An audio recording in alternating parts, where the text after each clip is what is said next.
read a lovely piece by my colleague Richard Littlejohn this morning, and he says during the last recession, during Black Wednesday, he had financial advisors coming in, going out of the radio show that he presented in those days, and the financial advisors were saying this and that about the credit ratings and this and that and the other, about inflation and the FTSE and the Nikkei and blah blah. And Richard Littlejohn says he didn't understand a single word of it, not one word. And as the day wore on, he started to glaze over completely. And finally, he turned to one of the financial advisors in the middle of his rant and said to him, "So what you're really saying is it's all gone Humpty Dumpty?"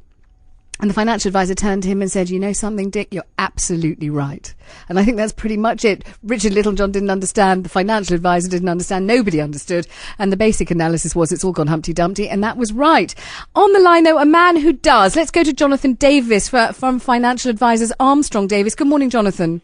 Good morning, Vanessa. Well, we've been very interested in your contribution for the last 3 weeks. And where do you stand today on the councils before anything else? I mean, presumably you're a man who knew that they had taken vast million swathes of our money and stuck them in Icelandic banks? I certainly knew that they'd done so. Council people, professionals or otherwise, are bureaucrats as far as I'm concerned. They need to tick boxes. And they looked on the ratings agencies and they saw that iSave or whichever other bank it was had AAA rating or 5 stars, and they thought, oh, well, if someone else says it's okay, then I've covered my backside. And yes, of course, they have to optimise value for council taxpayers, and that's fair enough. But, you know, I don't think they went below the surface. They could have just gone an extra yard and just asked the question, why are these guys paying more than the others? Do you think that because it's not their money, they didn't bother to go the extra yard, as you would do if it was your own money? I think it's simpler than that. I think their jobs are largely dependent on, or somewhat dependent upon, performance now. And if they could prove to their bosses that they got an extra 0.2% from this bank rather than this bank, then they justified their existence. Gosh, people are saying that the assurance by various councils that it's not going to make any difference means that they must have had too much money in the first place. Either it's not true when they say we've lost £27 million, but it won't make any difference, or if it is true, they were too rich. Well, I tend to agree. I can't say anything more to that because how can you say it's not going to make a difference if you're losing millions? How can you say that? Well, it doesn't make any sense to me. No, it doesn't. Meanwhile, as a financial advisor, what are you telling your clients to do today? Because it sounds fairly controversial to me.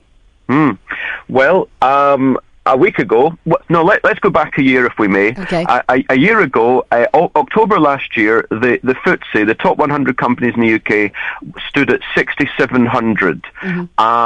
And a week ago, it stood at 5,000.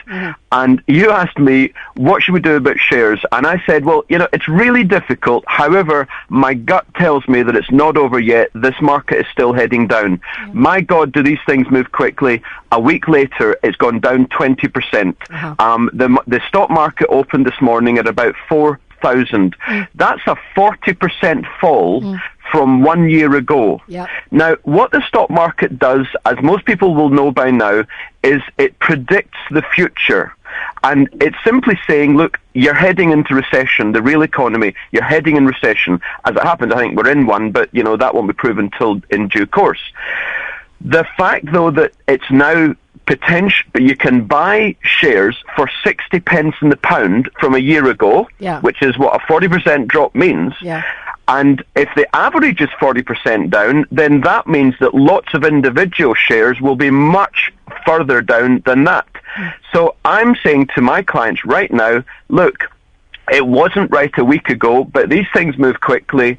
On a medium-term view, I think this is a very good buying opportunity. At about 4,000 in the stock market, at 40% down on last year. Look, of course the market could go down further. And I put it at perhaps a 1 in 3 chance it could go down another 25%. But on a medium-term view, and most people's long-term savings are exactly in that, they're there for a few years or more, I think this is a very good buying opportunity. Wow. Okay, if anybody listening feels that they've got any money at all that they wish to buy shares with, I mean, obviously I can't ask you to recommend individual companies, but how do they go about deciding which are the right sorts of companies to invest in? Well, I actually, my own clients don't invest directly in individual shares. They invest in package products, unit trusts, groups of shares, and the area we're particularly focused on just now, and we have been for some time, we will be for many years to come, is commodities. In other words, gold and oil and wheat and pork bellies, and their financial advisors will be able to set them up with stocks and shares ISAs. You can put in up to $7,200 a year, which are tax-free savings, and they'll set them up with fund managers who invest in unit trusts, in shares via unit trusts. It means that they get access to the stock market and they get it at 60 pence in the pound from last year. Now they must understand this could still go down a bit further, but I can't imagine that 40% down on last year isn't a reasonable buy. Thank you very much indeed. That's Jonathan Davis from financial advisors Armstrong Davis.